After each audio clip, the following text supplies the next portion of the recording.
and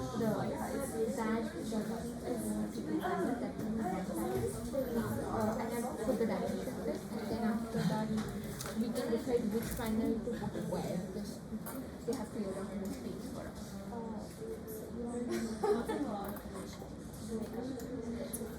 No, I just wanted to make sure people in the back can hear me. Can you all hear me? Okay. Usman does have a mic, but I don't, so I'm going to try to project for the intro. Hello, everyone. Thank you for being here. Welcome to the Berkeley Center of New Media's History and Theory of Technology series.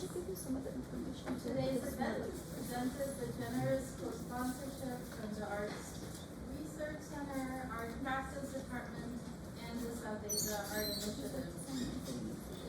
My name is Asma Kazmi, and I am the executive committee member at the Berkeley Center for New Media, which we call BCNM. I'm also an associate professor in the Art Practice Department, and I teach for BCNM as well. I'm also the co-chair of the South Asia Art Initiative, which is part of the Institute of South Asia Studies. Before we start off, I'd like to share a few reminders and talk about the work we do at BCNM. First, to let you all know, we will be filming and photographing this event. So please be sure to grab a sticker if you do not want to be photographed tonight. And the stickers will just go. You don't have them, so if you don't want to, just raise your hand and we'll make sure not to get you. Okay, so I guess this would be the moment to raise your hand if you do not want to be photographed. Okay, I guess we're good. I want to mention that there will be a question and answer session after the lecture today, and hopefully everyone will have an opportunity to ask a question. And lastly, thank you all for being here. This is our only in-person event for BCNM, so I'm really thrilled to see all of you in the audience in person. BCNM is an interdisciplinary research center that studies and shapes media transition and emergence from diverse perspectives. Through critical thinking and making, we cultivate technological fairness and equity in our classrooms, in our communities, and on the internet. Our art, technology, and culture colloquium was founded in 1997 by Ken Goldberg, and is an internationally respected forum for creative ideas. This forum is free and open to the public. It presents leading artists, writers, and critical thinkers who question assumptions and push boundaries at the forefront of multiple intersecting fields. As part of BCNM's commitment to supporting indigenous sovereignty, I would like now to take a moment to honor the land. We recognize that BCNM is located in the territory of Uchen, the ancestral and unceded lands of Chochenyo-speaking Ohlone peoples. Specifically, the confederated villages of Lishan. The history of prolific technological development in this region, as in every region, has always depended on the land. And all of our technological infrastructures and activities take place here today on and in relation to this land. I will now present our speaker today, Usman Khan, and I'm so glad that you all are here to learn about his work. Usman Khan is an artist interested in constructing artifacts and experiences for social criticism and aesthetic expression. His work displays and subverts the materiality behind themes of identity, homeland, social and public space through participatory and performative installations and site-specific interventions.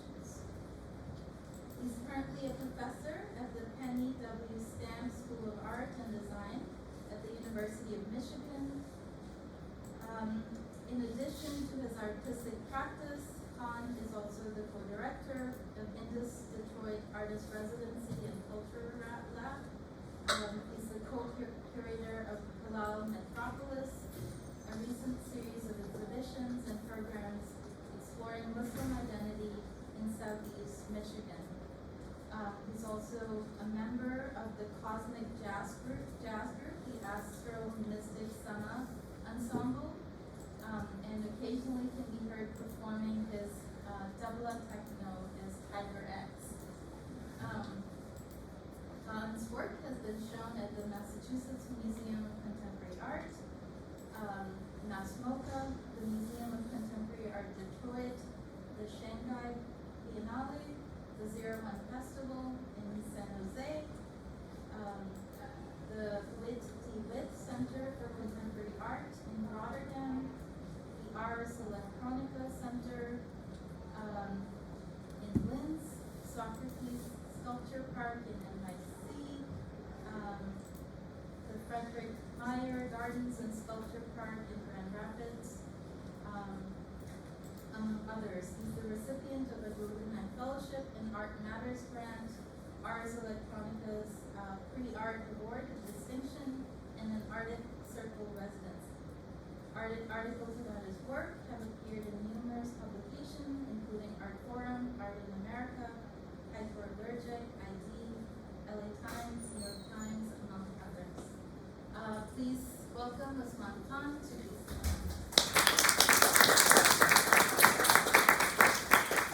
Thank you, Asma, and thank you to the Berkeley Center of New Media, the South Asia Art Initiative, and the Department of Art Practice for inviting me. Thank you, Raphael, for making it happen, and thank you all for joining me tonight.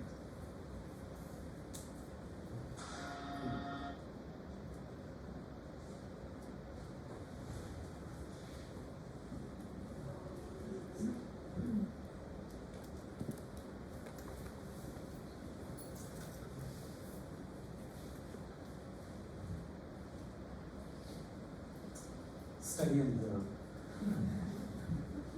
We'll talk 45 minutes about blue. From Picasso to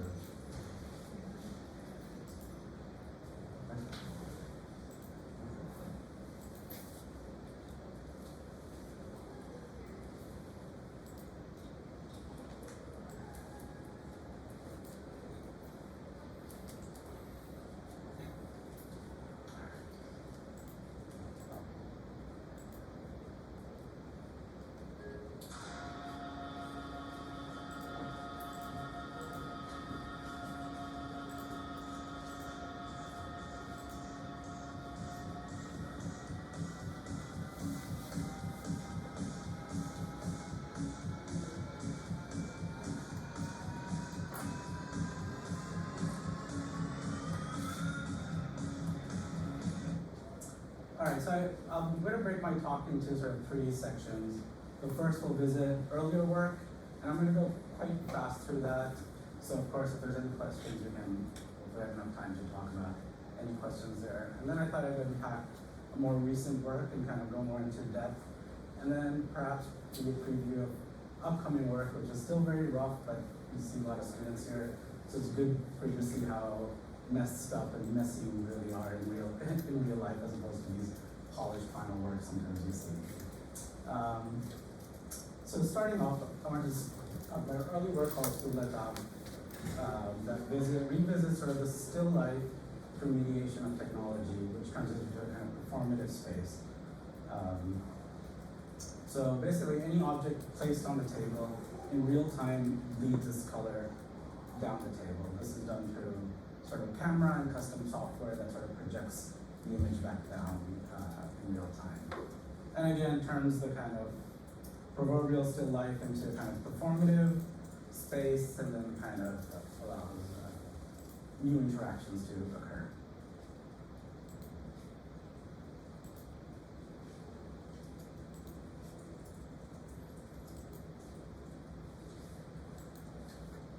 We're going to go a little bit fast, but we can always revisit stuff. The next piece is called We Interrupt Your Regularly Scheduled Program. And this really revisits the broadcast, the TV broadcast, through a different landscape. So what is going on here is every frame is condensed into a single pixel line and placed horizontally as opposed to coming to you. And what you started getting is a very different read of the broadcast landscape.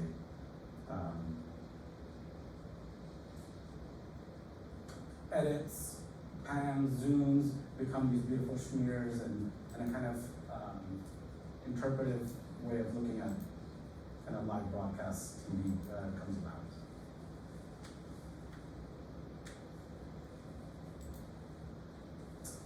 Network basically explored sort of new value systems in the information age. So the visitor was sort of presented with this kiosk that in which you were supposed to swipe your credit card or any sort of finance card, be it a debit card or volume.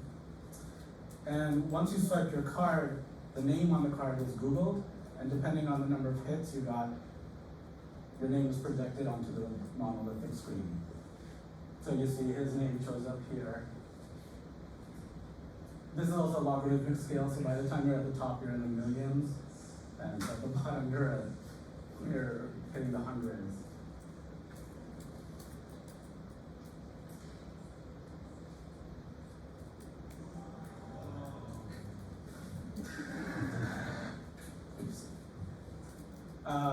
So for those who don't know, that was the actor from Office Space. So of course he gets a lot of hits, and there's this sort of live moment where whatever your name is, it matters how high you kind of get ranked, and your net worth per se, this kind of new value system that the piece is exploring.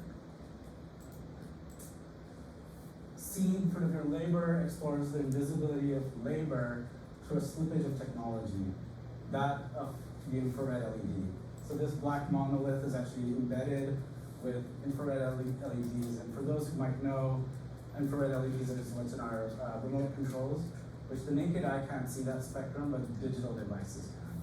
So all digital cameras can see that light wave, but we can. So what looks invisible to the naked eye is actually a projection which can only be perceived through a digital device. And I'm updating myself, as you can tell with these flip phones. At the time of the piece, not everyone had a camera-ready phone. So again, certain people were allowed to see things and allowed not to. And the piece itself explored, like I said, labor. So it was installed in kind of the San Jose Museum of Art and right in front of Cesar Chavez Park, and asked different labor groups around San Jose, what is the fruit of your labor? This included undocumented workers, tech workers, and also outsourced workers from India. And their responses and other imagery was sort of projected back onto the piece. And if nothing else, this is of course before social media, this was probably the most pictured work of mine. So again, what you're seeing is only visible through the digital device and could never be actually seen with their eyes. The next piece not only revisits Philip K. Dick's Do Androids Dream of Electric Sheep, but it was also a subversion of what was this was a piece that was sponsored by Carnegie Mellon, and in a way it was a response to the DARPA-funded autonomous vehicles that were being produced at Carnegie Mellon. Greg Whitaker, he has this red Hummer that was famous at the time. And in a way, this was a response. It's an autonomous sheep, creaky and doing all the things the car does, but in a kind of much more clockworky kind of way. So a fully autonomous sheep that's, I don't know if you can say cut grass well or not, but roam the botanical garden.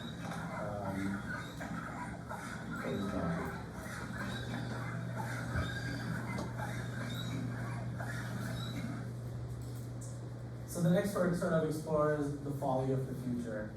For those who don't know, folly is these sort of ruins, these artificial ruins in English gardens to have a moment where you can sort of reflect on the beauty of nature. So the thinking was, what is the folly for the future? And this was installing Socrates of the Caribbean.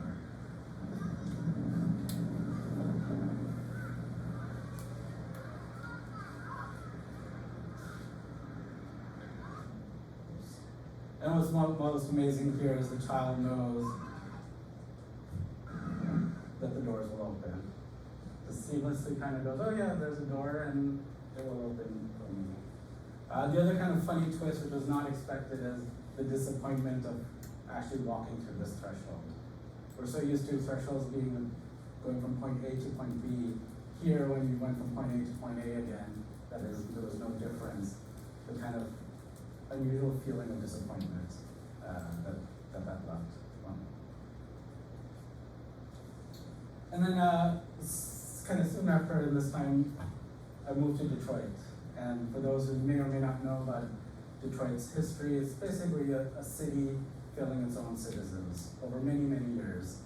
I arrived in 2008, 9, and that's also the height of the global kind of financial collapse.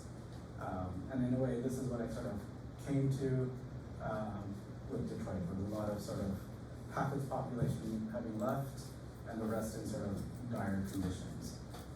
So these two works kind of came a response to what was going on there, and especially took a kind of physicality or material view of that situation.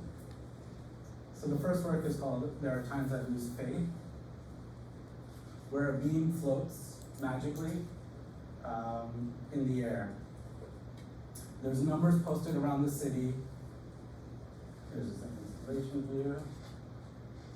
And there are numbers posted around the city. And if you happen to call one of those numbers, you trigger the release of the electromagnet that's sort of holding that up, causing the beam to come crashing down. The beam is then put back up and comes crashing down and up and crashing down over the two-month period of the piece. Again, this idea of losing faith and then always recovering, and kind of talks about the ultimate resilience of the city in spite of what was going on around it. The next piece, with a similar vein, Come Hell or High Water, saw kind of partial living room flooded and then drained and flooded again for over a 2-month period.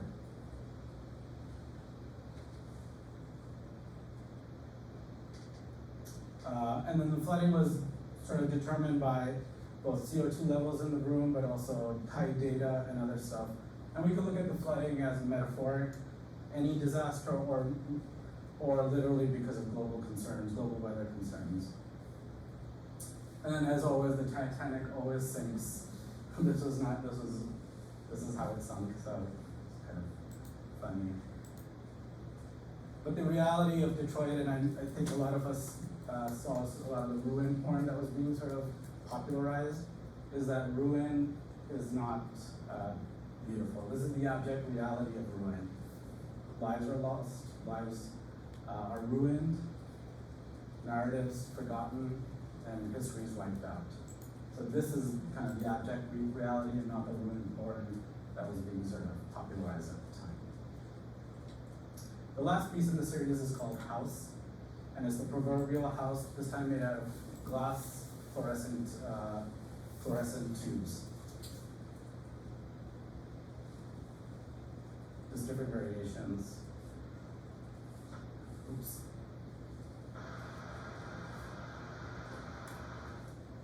The house flashes UNESCO's Rhinoceros's last lines, that I will not capitulate, in Morse code. And here, unlike UNESCO's story about fascism taking over, it is the last stand against the bull of capitalism. This fragile house still wanting to stay in spite of capitalism's push and pull. Its fragility for all to see.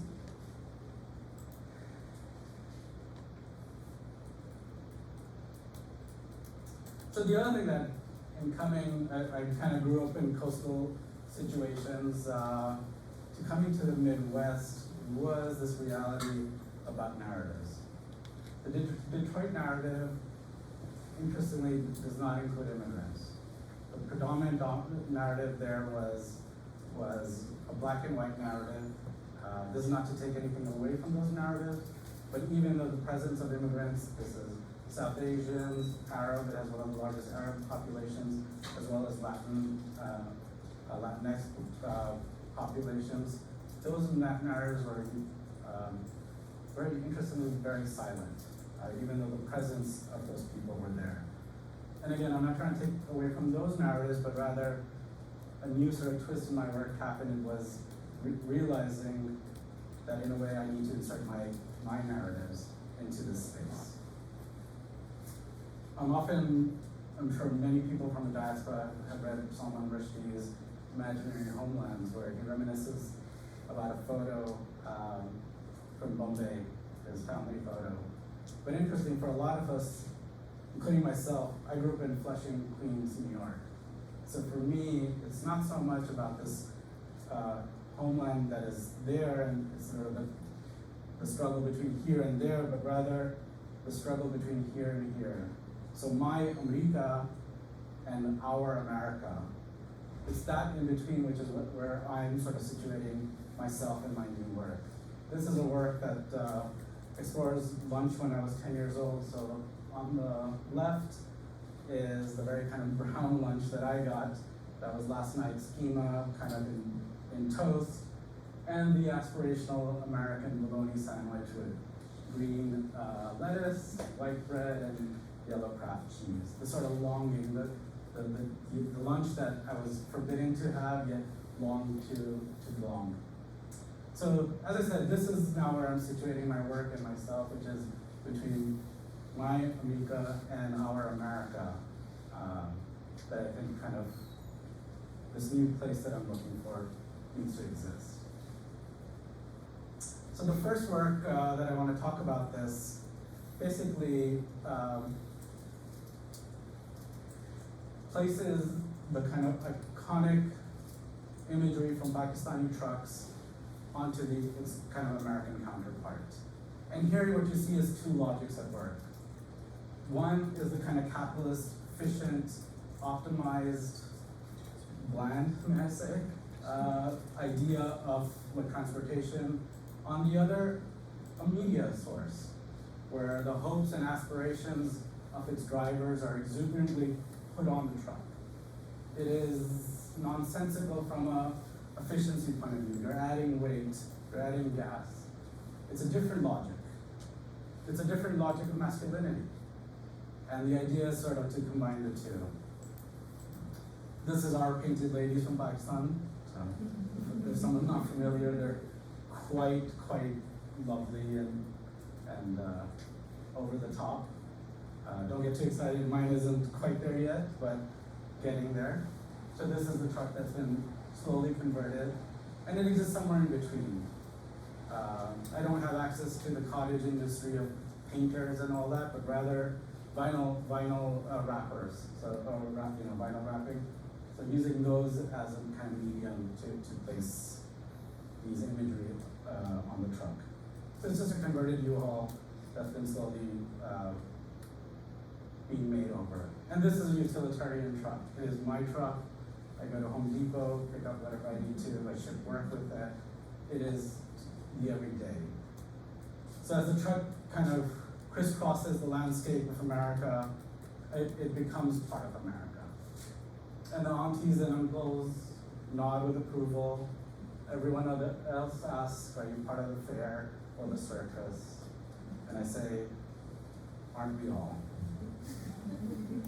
It also converts into performance space. There's another mode where films can be shown, as well as other opportunities, but it always has to be a truck. It always has to work.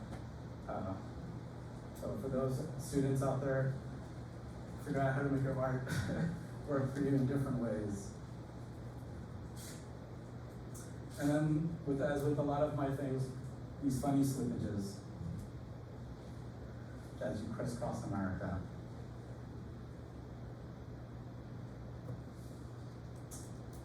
So I want to focus on a kind of piece that led to a certain trajectory of the work I do want to go into depth with. And that's the piece called Drone Score. And again, another slippage that became interesting to me, the word drone. Growing up, it was either part of the American avant-garde or part of Indian classical music. This sound of sort of the drone, but very more recently, drones have sort of introduced a new meaning. And this slippage has always been interesting, be it through language or materials, but for me, an interesting place to sort of intersect myself. So the initial piece was a publication that basically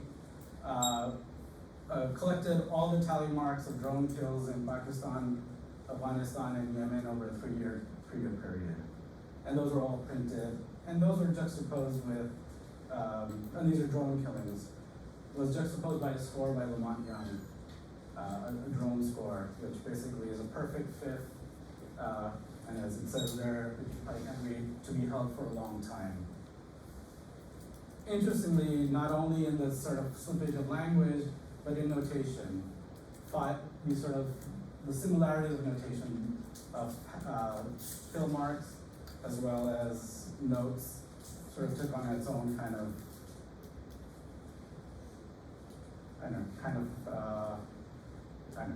similarities, I guess. Okay. That publication was then turned into a live performance. I sort of teamed up with composer James Cornish, who sort of used the Lamont Young score as inspiration, and then the video piece is a collection of found footage, creative footage, industrial footage, and even military footage of drone imagery. In this case, yeah, and including even drone bees chasing a queen bee.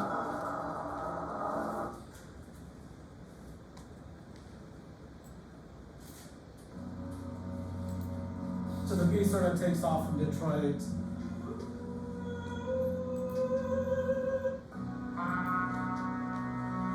Sort of travels to the world.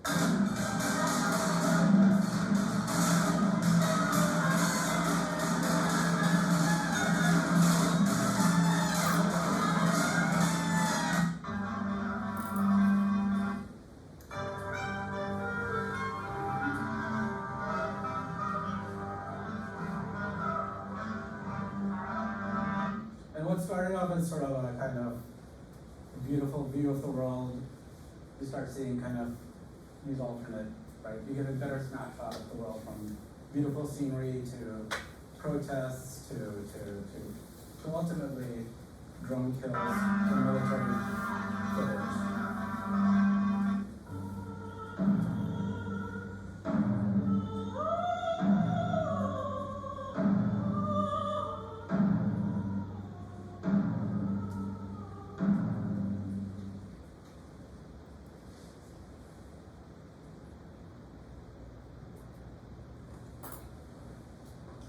So I'm partly showing this because this sort of took me down a weird trajectory,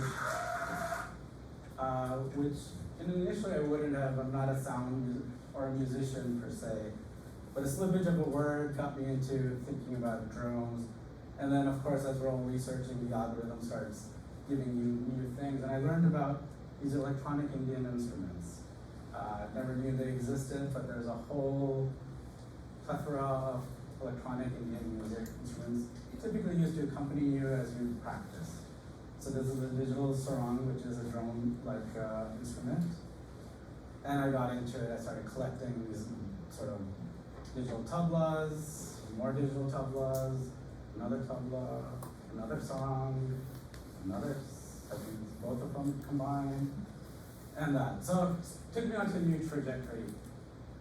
Being in Detroit, of course, techno loomed large. Growing up in New York, hip hop loomed large.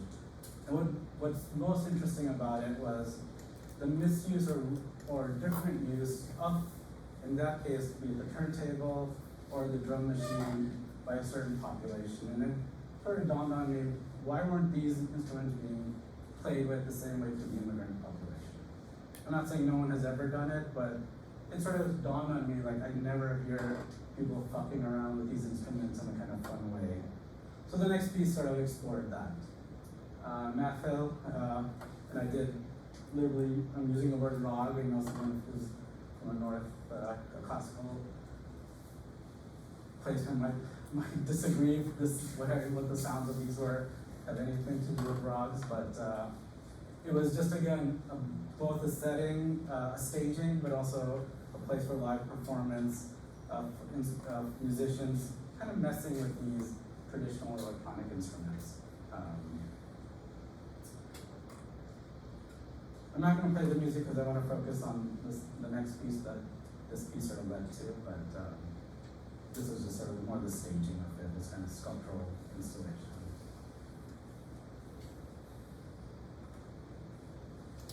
So the work I'm going to spend a little more time and kind of unpack is called The Sounds Wait, and that's on purpose in anticipation of their song, Hum Tum Tanana Nana Nana Nana Re. The title comes from this fellow, Barney.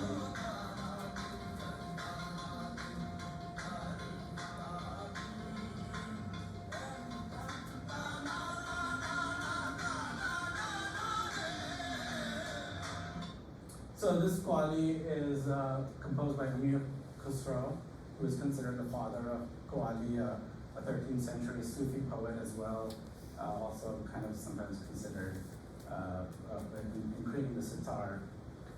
Funny kind of side story is there's another person by the name of Amir Khusro who's sometimes considered the creator of the tabla. Not necessarily a true story, but it's fun. Again, slippages, visited places for art to sort of play with, where imaginaries are created. The Qawwal itself, Mag Kuntu Mola, basically talks about he who thinks I am the master should believe Ali is the master. And here in this work, it is the sounds waiting for their master, the song, the structure that makes them be, right? So that sort of plays their kind of Sufistic kind of way of thinking about things. So there's sort of three elements I'm going to talk to you about: the staging, the performers, and the performance. So the staging, or the kind of central staging, is a recreation of the peacock throne. So for those who may not be familiar, the peacock throne was the literal seat of the Mughal Empire, destroyed many times by the Persians, but finally by the British. The Kohinoor diamond that's stuck on the king's consort, the queen consort's crown, which he does not wear, at least, came from the throne itself. So the throne itself is recreated using CNC, and as we look closer, only the facades that are visible through imagery, through the kind of only remnants of the throne, which is either in certain descriptions or a few Mughal miniatures. The sides, the back are not defined, as they are not defined in those paintings. They're left to be kind of thought through. But anything kind of, including the forced perspective, is recreated.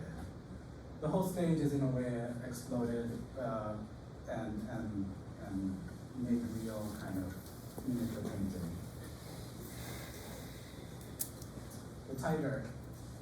The tiger is sort of reminiscent or kind of an ode to Tipu's tiger. It's sort of a automaton from the 1790s that Tipu Sultan created as a kind of FU to the British. A tiger, and he was known as the Tiger of Mysore, is seen eating a British soldier. The thing itself is an automaton. It plays an organ and makes roaring sounds.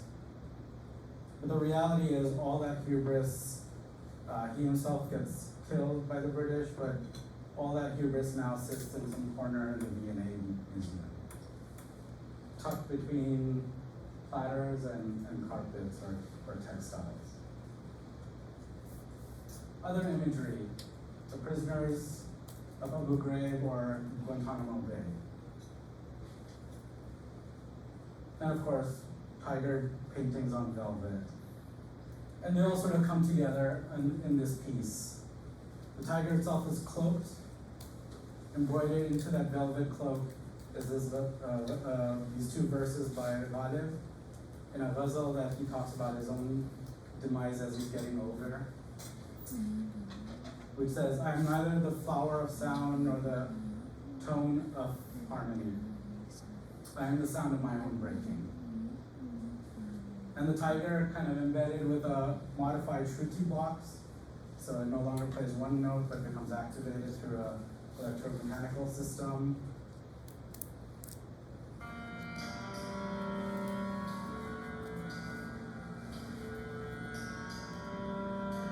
So plays the prologue. It's a lament of kind of the state of being for the Muslim, for the South Asian, kind of in a post-colonial, of all that hubris suddenly kind of turned into kind of a humiliated state. So that's how the piece starts, with a kind of lament, and we'll hear it a little later. The star of the show, of course, is the tabla. And here it's a MIDI-enabled tabla. So for those who don't know, MIDI is a protocol that allows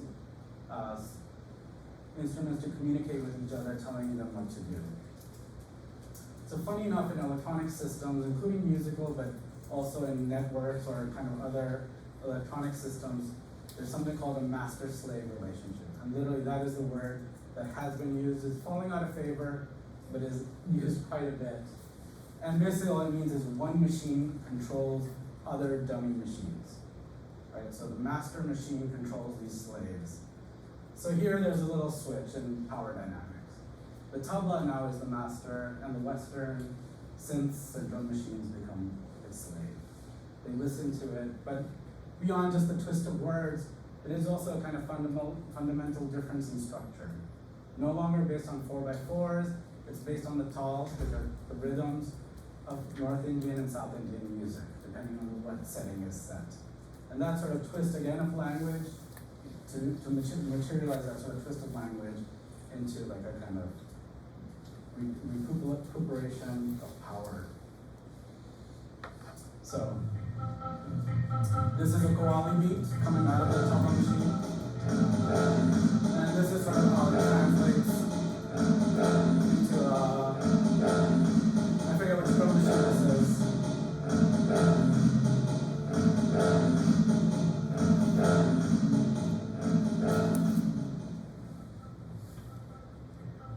Again, going back to the Qawwali beat. I think this is Qawwali number 9 in the settings.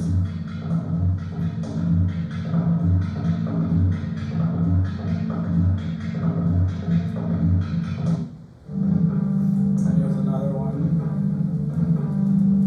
I don't know if anyone has classical training. Can you tell what tal this is? Anyone? Yes, it's our Bhangra, good old Bhangra. Everyone's like, yeah, oh, it's a Bhangra. It's okay. It's something you can dance to, hopefully.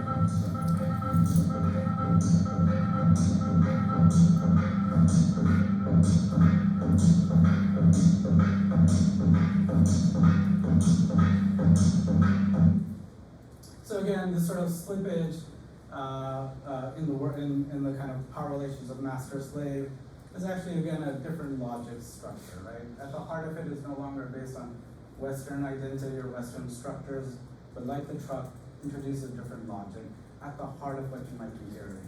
It may sound like a techno song or kind of Western, but the structure, the fundamental structure of song is based on a different system. And in a way, kind of that sort of is what for me was the critical part of the work. So I'll play for just a little bit. So this is the prelude. Lights go off. The tiger gets spotlit. Plays its lament.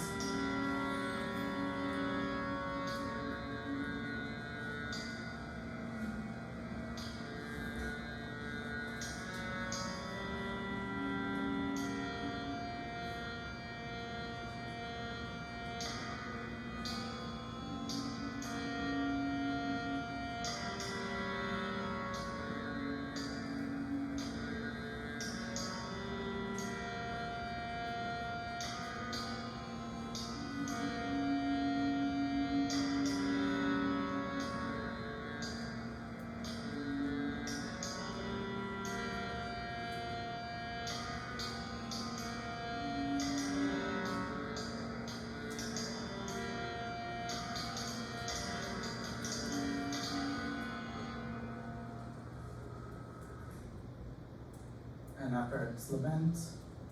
No. Desinage. What's desinage?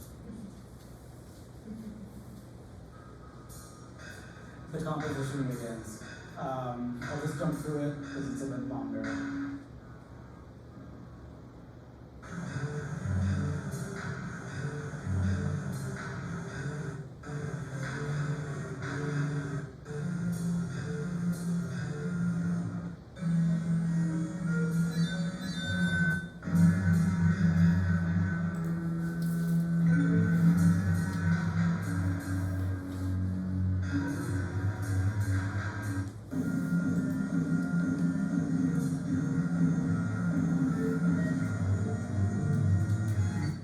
So for the exhibition, 2 compositions were made. One, a morning rog, the other, an afternoon rog, and of course,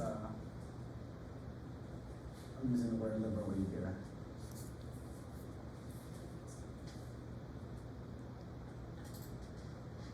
And rather than listening to your master's voice, my disco tiger screams loudly. And the peacocks, they're waiting to return to their roost.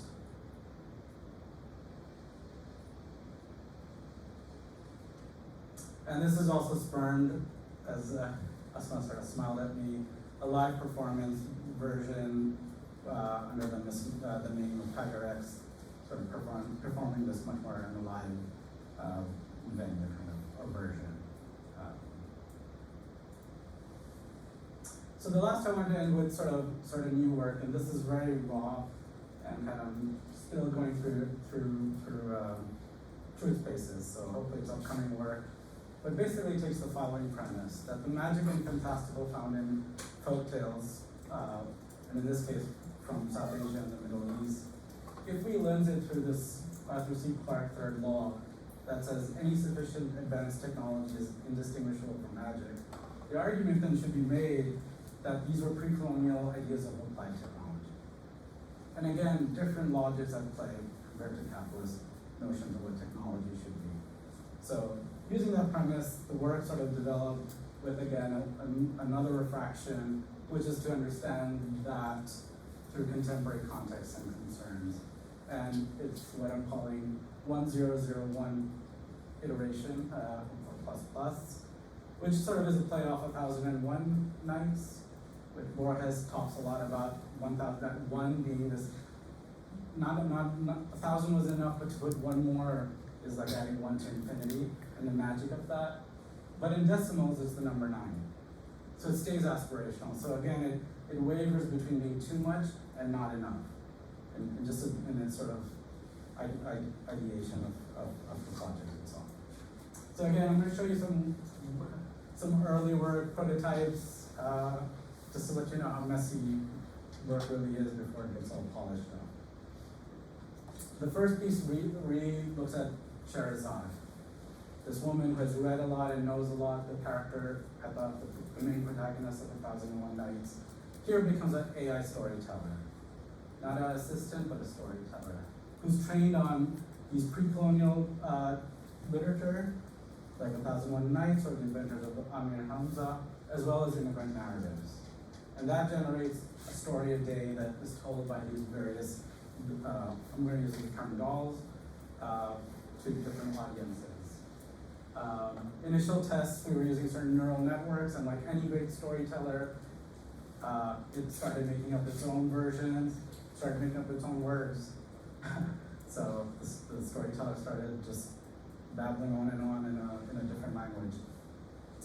The 2 versions, these are again early prototypes, were put out, one at the University of Michigan Library and one at the Detroit Library, and we kind of have these sort of 70s B-movie sci-fi aesthetics going for them. At the moment, we're still exploring it. We're still exploring the machine learning algorithms a little bit. ChatGPT has really thrown us for a loop because it's so damn good and bad at the same time.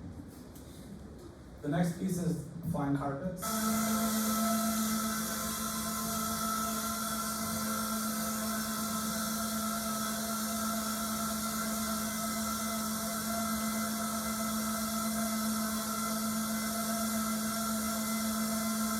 So created using drone technologies kind of working through that.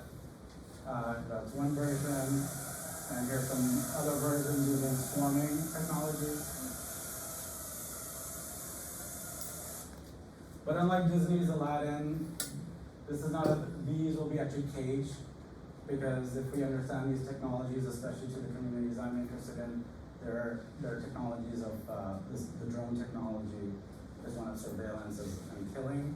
So in a way they're reimagined as wild, and animals never meant to be integrated into kind of society. And in a way that way, in the end, they'll be caged, as if they were always supposed to be wild animals, and not sort of the Disney version.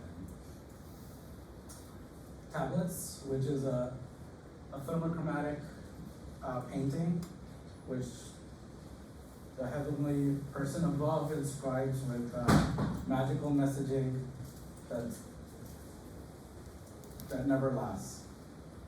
So heated elements in the back will sort of heat the painting, allow for different images, text to come up, enough to hopefully make Charleston Heston happy. And the Baroque. Here, coin-operated mechanical horses being transformed into the Baroque. The Baroque is a mythical creature from Islamic lore, which took the Prophet to Jerusalem in a single bound. It's a horse-like creature with a woman's head and wings. One of these will be placed back in front of a department store in a grocery store, which growing up there used to be a lot, but these days there's not as many. And another one will be kind of more a VR ride that sort of created more for installation. And here the VR ride would be such that no one gets to see the same journey. Each one will be made out of sort of recombinant and game engine, so that each time it's played, it is a different version. So as we wait for the Baroque, that's where our journey ends for tonight. So thank you.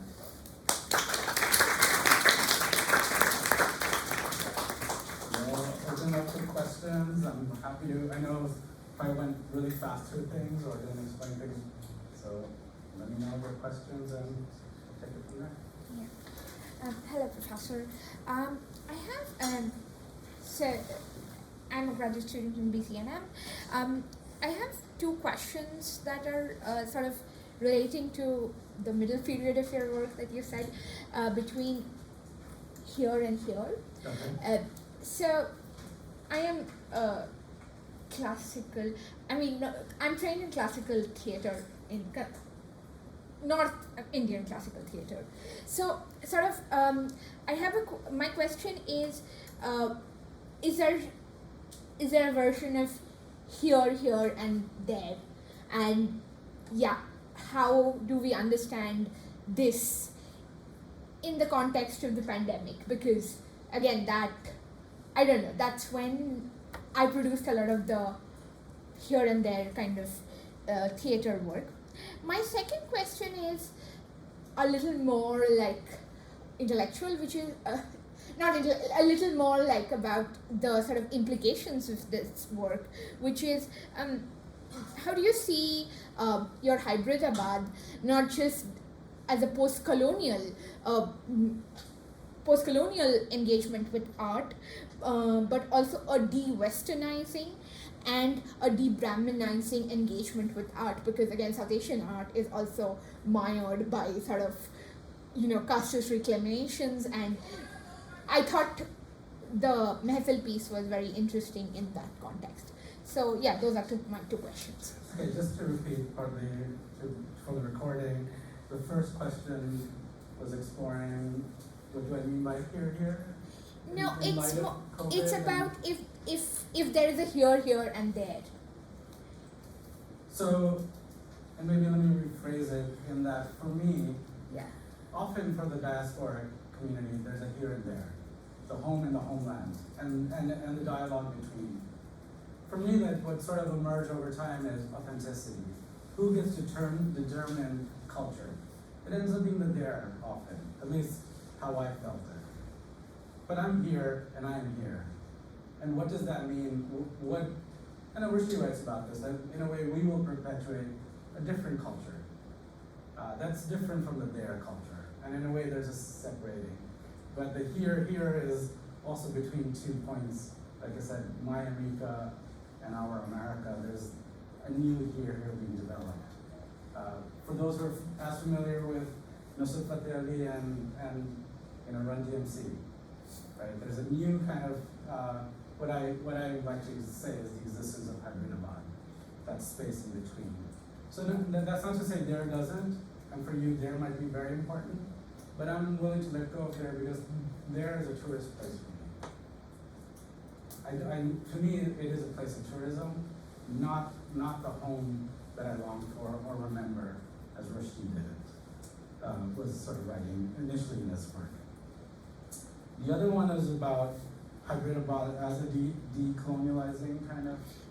A decolonizing, a de-westernizing, and a de-Brahminizing. Absolutely. And for the first 2 to 3, because I come from a Muslim background, I won't speak as much to, but absolutely I find it a de-westernizing, right? A lot of it's about these sort of hidden structures, logics, right? That sound structure, if you didn't really know, might sound like a good or bad techno piece, right? Depending on your aesthetics.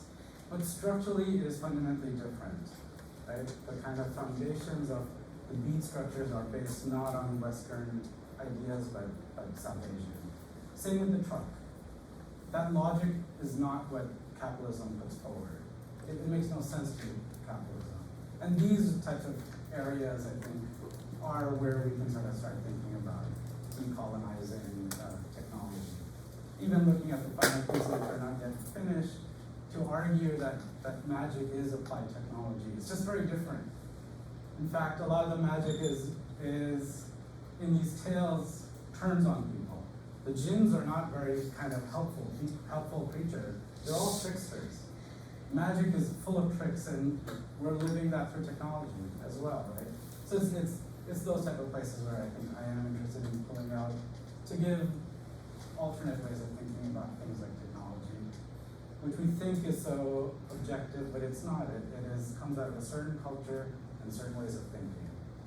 The twist, of course, is I am using the technology of the day, and how do I manipulate that a little bit, right? So I'm not creating new technology, but sort of subverting the technologies that are out there.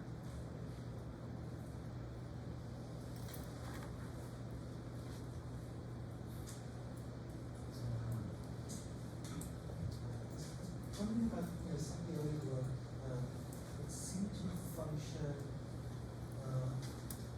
kind of withholding part of the experience.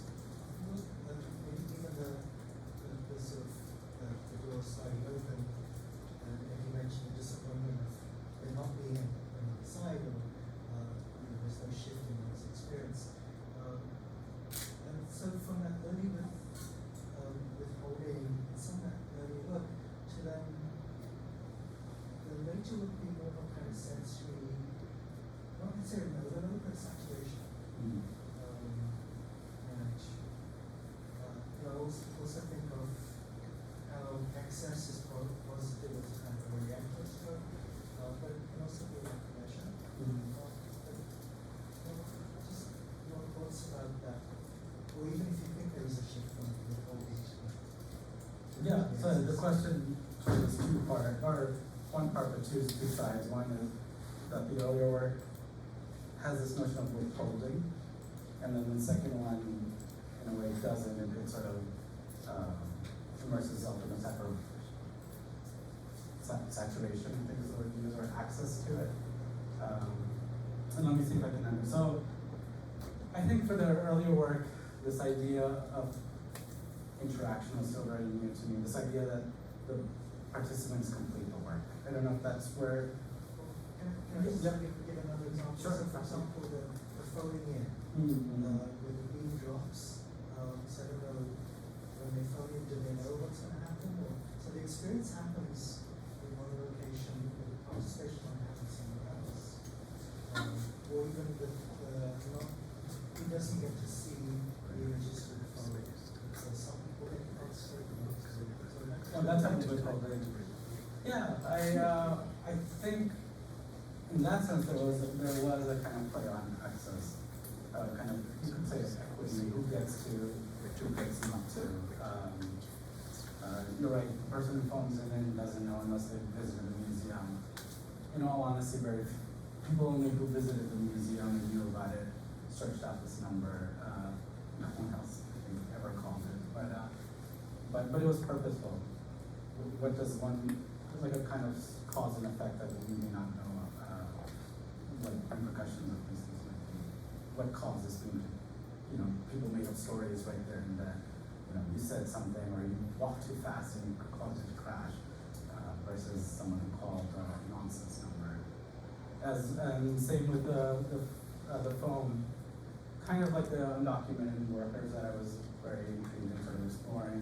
What access do they have? Interestingly, at that time, undocumented workers, because getting a landline was difficult, actually had more access to mobile phones.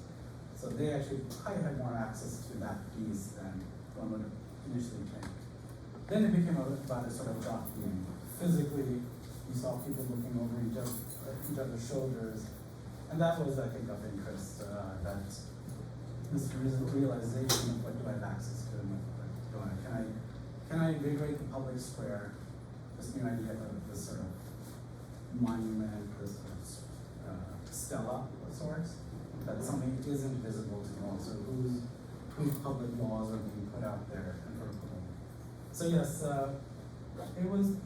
it was thought through that yes, access to things or this sort of withholding was part of that practice.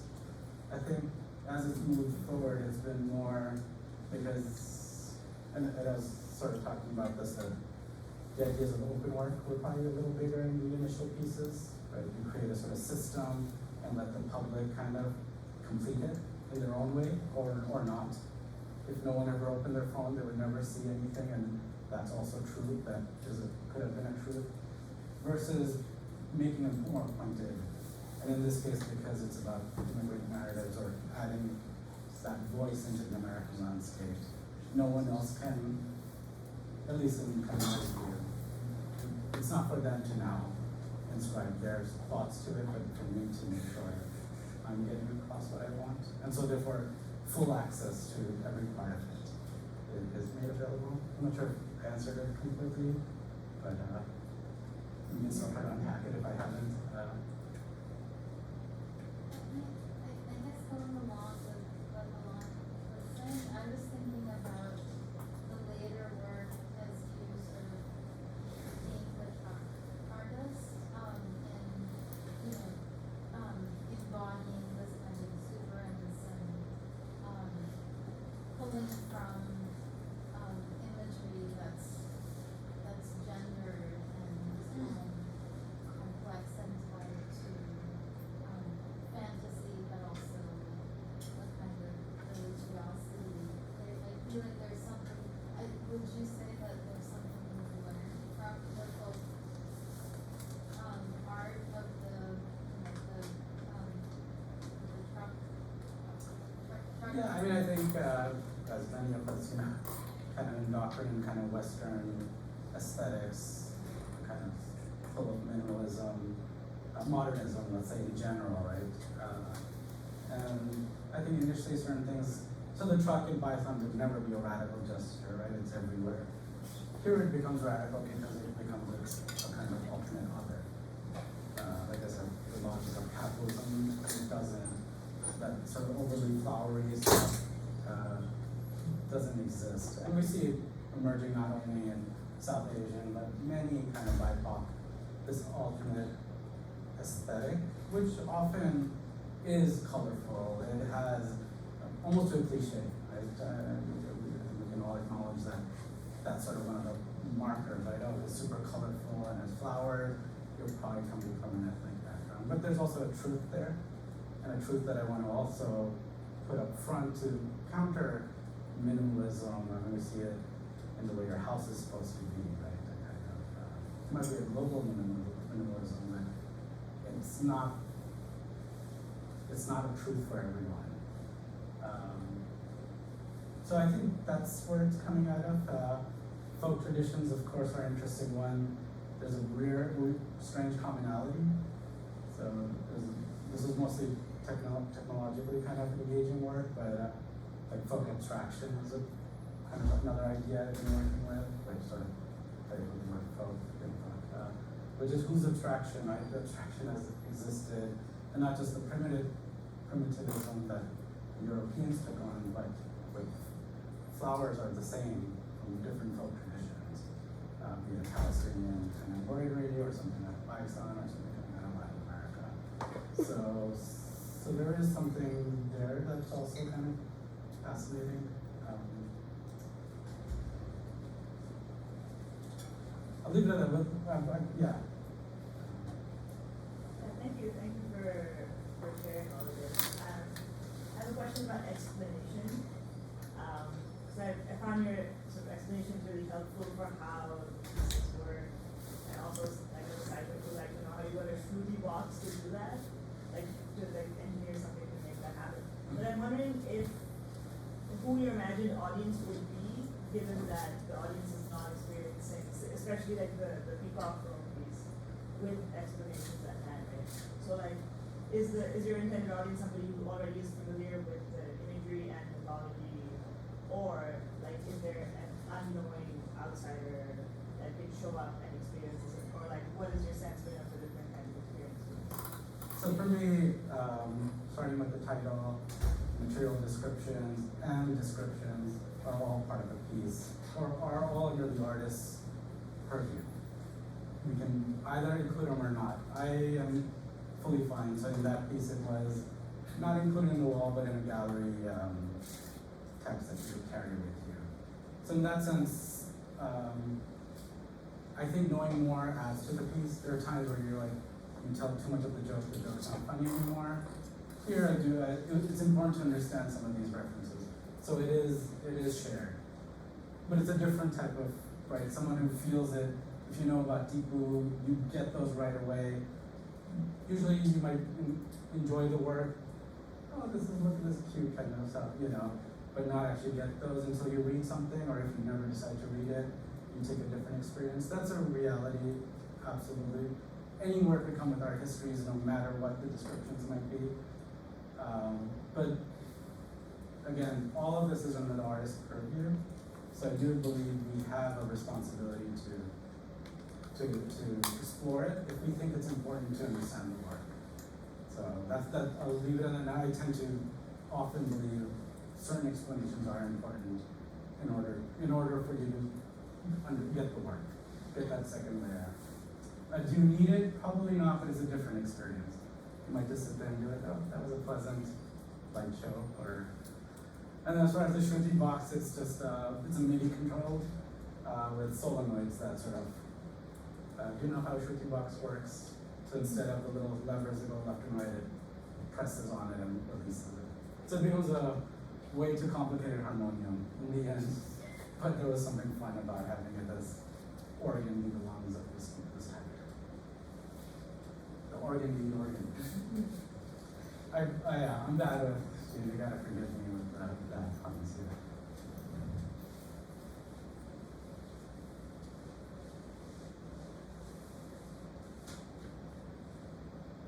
I didn't do that good a job explaining things. Sure. How did you first get inspired to use technology as a material to do the work? What led you to this? So, my undergrad was not in art. It was in engineering, and just how the world happens, I'm gonna age myself. When I graduated, this initial .com boom happens. So when the Mozilla browser comes out. But those who know, that initial phase. And so I was part of that, be it through IT consulting and then eventually through startups. And I saw the world shift. It's kind of by in front of the industrial world, like you saw society change. In the beginning, we were knocking on doors to tell people there's this thing called the internet, you should join it, it'll revolutionize the world. To about 7 or 8 years later, everyone believing in it. So it's not quite social media, but initial versions of all of social media came out, Friendster, you name it. but being a part of it and sort of seeing it, you kind of, for me, I wanted a space where I could be critical of it and not just be a part of it. And in a way, later on in life, you realize there's very few places of critique in society. I know there's some people from journalism, that's one place, and then the arts, not just visual, but the arts. I find one of the two biggest places where we can reflect and be critical, both positive and negatively about the world. Everywhere else is busy doing it, which is good too, but we need those, and I think I wanted to sort of start thinking reflectively about it, both the good and bad. So it adopts the good, like, oh my God, the affordance of this new media that allows interactivity, and look at this beautiful screen, and then critical things like network. This is again early work that says, what does it mean to now value how many hits you get, and why is that more important than something else? Or now, where, reframing it within kind of cultural kind of context. So yeah, one thing that has changed is I used to think technology was objective, not so much. It comes out of certain cultures and it perpetuates certain cultures. Not just on the West Coast, because I know here there's definitely a certain twist, but just throughout the world. You kind of said it as an aside, from Nusrat Fateh Ali Khan to Rani FC. I was wondering if that's something that you've actually looked at. I know that people have written about that as a kind of connection that happens in the Caribbean. Towards the sort of Kumi neighbor, Muslim neighbor, drums, with the African drums. So I wonder if you've actually looked at that, if New York City is as something, or Detroit is something similar. Yeah, so one thing, and this is sort of where the work emerges, unlike the kind of creolization that's happened in the Caribbean, especially among those communities or potentially in other areas, I don't see it as much happening here. A little bit, but with I hate to say a weaker voice as far as the South Asian part. Yes, you have a lot of South Asians going into hip hop or techno, but lesser so. I mean, there's some new ones we can point to that are much more, and I'm not quite talking about fusion, though that's an area one can look at, but it just doesn't exist quite the same way where there's a hybridity of the form, but with more it's, like I would say, kind of a certain part of the community's voice is stronger and the other one is accepting of it. So that's my first read. Now that may not be true, there might be absolute communities where I see that, but even when I came to Detroit, because there's such a strong Arab population, I was like, there must be a history of Arab, drum music sort of combining. There's just not that kind of emergence. It's maybe you'll have a certain drum beat that's incorporated into a sample, but that kind of, I think, emergence where the two sort of actually play together and create something new. I haven't learned enough about that yet. And in a way, that's where I'm trying to force a little bit my own thing, and trying to see that emerge somewhere. I think the avant-garde jazz scene had some of that, but again, less from South Asian players. Some of the sounds, ideology, but less the players themselves. We heard it a little bit more with some folks coming out in New York with jazz a little bit. DJ and doing some interesting stuff. But yeah, not as much. The UK is a different story. I think the UK underground had some play there with their ideas of what drum and bass could be. But the history of South Asians in that country is deeper and more ingrained. And I think that's also a big difference. Where art, at least South Asian communities, it's new. It's still very new. Gaining traction, RR just won the soundtrack. So maybe, but it's a different, I don't think Bollywood music is that. It's not the fusion I'm thinking about either. Back there? Yeah, I have one last question. Is the bulk of your previous work, is it also attempting to interpret the arts in a more South Asian fashion with less division between the performing arts and the visual arts, because that's something that as a South Asian artist I find very hard to like reconcile this like division between what is visual art, what is art you make, and what is art you perform. How is my embodied practice different from my, the art I make? So that's, and how does that mingle with technology, which is completely embodied in a way, the modern internet? Yeah, that's the question. So I would probably point to the intent. There was no intent in that earlier work to understand, even by me, a certain cultural background. If it's inherently in me and coming out, so be it.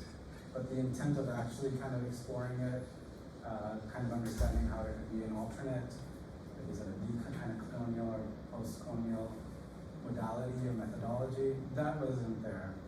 Now, so in that sense, yes, inherently because of a background, maybe my approach to things are absolutely different. It already straddles the two here's. But at that time, I was more interested in the affordance of technology. And there's a history of art and tech going on, as we know it here, there's some pretty big names. But since the 60s, right, people have been exploring technology. But I still thought, what is this new technology allowing? And for me, more being critical of where it was going. And then I think your other question was dealing with sort of where does the embodied performance in that work? Yeah, so come is in? there like the Mehfil setup, that's a art piece, but it's also one where embodied performance. Yeah, So is there really a division? It's kind Yeah, of so I'll separate. So the Mehfil piece is much later, as opposed to, let's say, network or Solatag, right? So the method is absolutely considering, because who performed it was important, who's performing on it, so making sure there were people from the South Asian tradition or Muslim traditions that were kind of exploring it, musician friends who I know. And so that's a different embodied, sort of purposefully embodied, as opposed to kind of the open work that allows interaction and kind of the novelty of interaction to do what it might do. Like the Subatal, for people either ate the food or more likely played with it and sort of had kind of fun with it. Which again is embodied but not directed. Whereas I would say the first one was much more direct. I didn't let the audience go back there and play with those instruments. It was purposely exploring certain sounds that allowed us sort of messing with them, so they weren't played as traditionally as they should. There were also guitar pedals and things like that changed the sound of those traditional tabla sounds or surround sounds.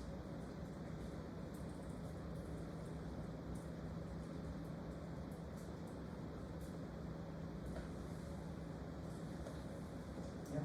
Can you talk more about your Tiger X performances, like what they Yeah, the main thing is just it's still new. I mean, the COVID sort of silenced a few things, but Tiger X, again, a place to sort of perform this live.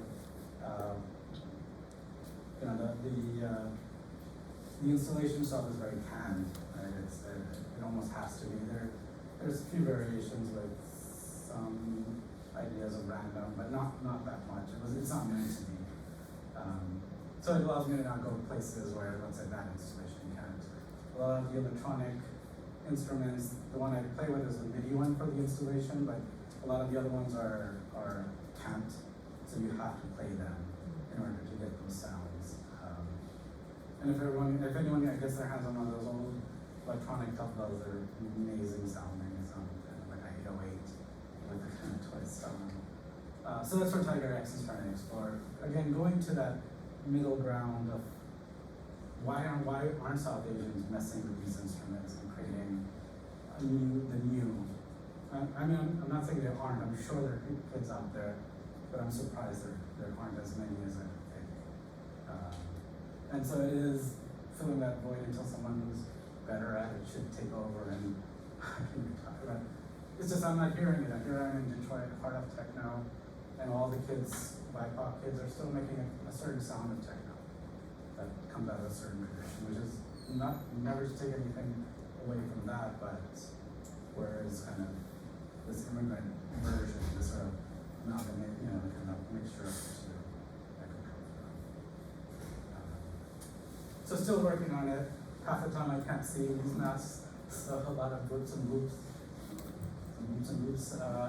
happening, but it's fun. This is all new. COVID opened a lot of kooky things. Started working with a band, playing music. Tenure, someone just got tenure. Tenure does that. All right, I don't have to enter the university. Let me make band music. Things like that. I wanted to add, I wish we'd seen music, and I'll say why.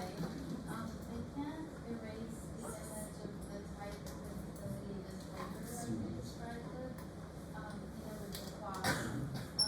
And so in my head, it's like, it's the tiger on the throne, which is now at the foot of the throne with this,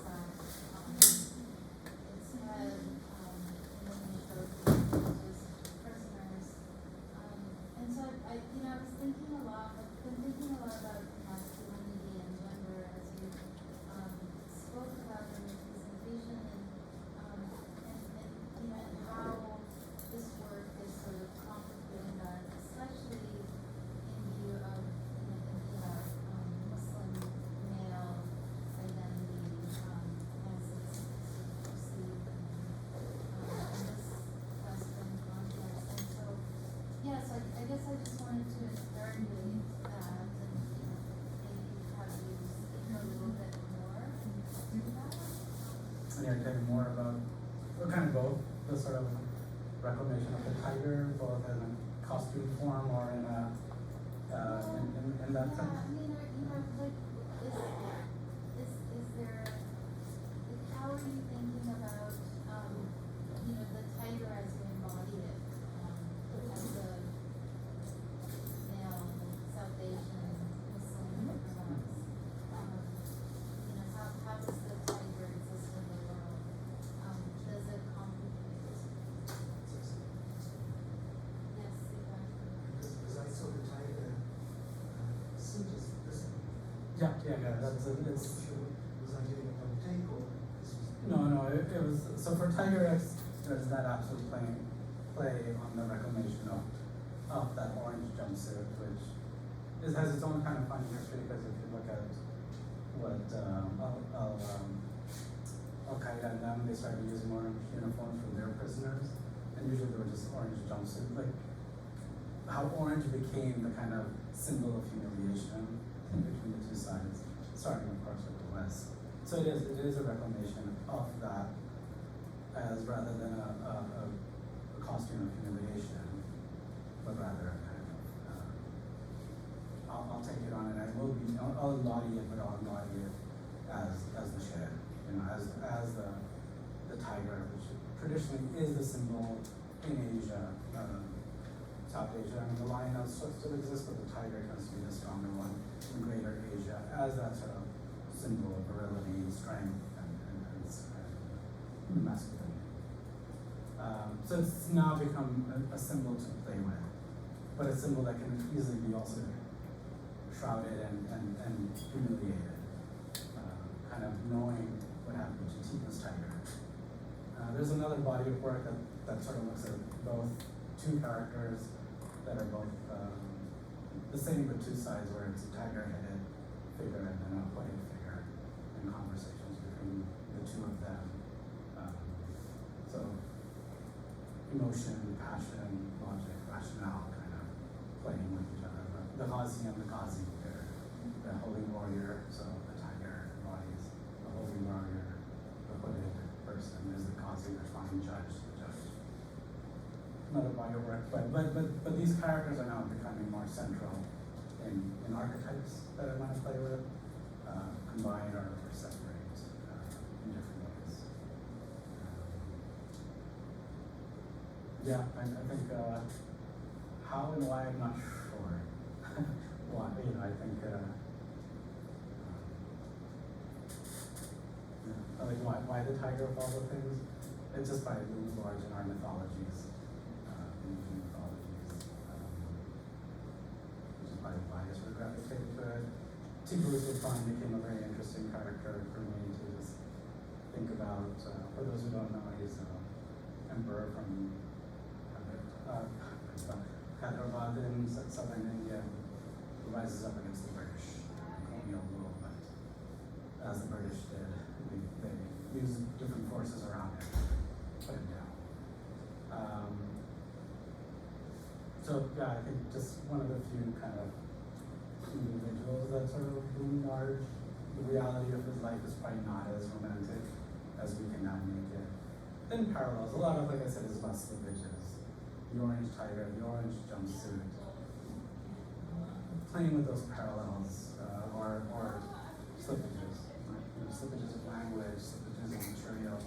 This is where I kind of find fodder for my work. So visual slippages. The hooded, justice is blind. So, the criminal is probably, who's hooded is probably the most just in the world. So, I don't know, I think that's how I guess we think. Nothing else. Artists are good at synthesizing and finding weird connections to the world.